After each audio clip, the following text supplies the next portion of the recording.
তো ভাই চলে এসেছে মেরে হাজবেন্ড কি বিবির ট্রেলার। স্টারার অর্জুন কাপুর, ভূমি পেডনেকর, রাকুলপ্রীত সিং আর হর্ষ গুজরাল। তো কেমন লাগলো মুভি, এ ব্যাপারে কথা বলা যাক। আমি Arko, welcome to the new video. মেকার্সদের কপাল খারাপ ভাই, এমন সময় মুভি রিলিজ করেছে, এই সময় একেই ছাওয়ার বাজার চলছে। চারিদিকে শুধু ছাওয়া, সব শো হাউসফুল, সব জায়গায় ছাওয়া। এই অবস্থাতে এরকম মুভি কে দেখবে? গোটা থিয়েটার ফাঁকা, শুধু হাতে গোনা কয়েকজন এসেছিল মুভি দেখতে।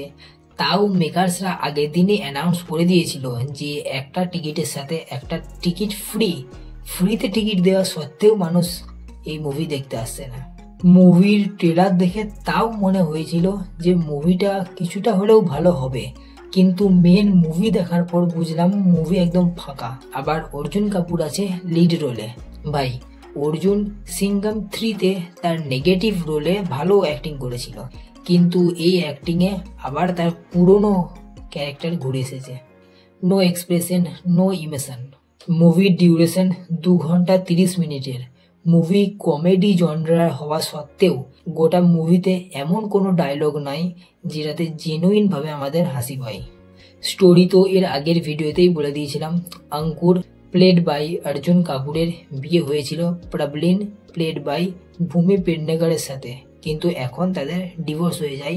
আর অঙ্কুর চাই অন্তরাকে, অন্তরা প্লেড বাই রাকুলপ্রীত সিং। কিন্তু মুভির টুইস্ট হচ্ছে প্রবলিন সব কিছু ভুলে যায় আর সে এখনো অঙ্কুরকে নিজের স্বামী মানে। এরপর এদের তিনজনকে নিয়েই যে গোটা ঝামেলাটা হবে সেটাই দেখানো হয়েছে এই মুভিতে।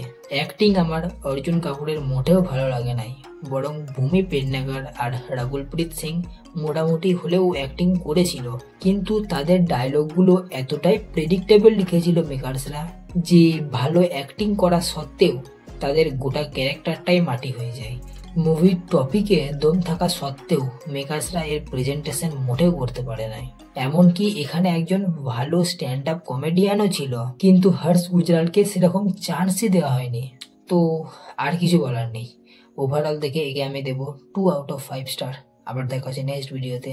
বাই, সাবস্ক্রাইবটা করে দাও।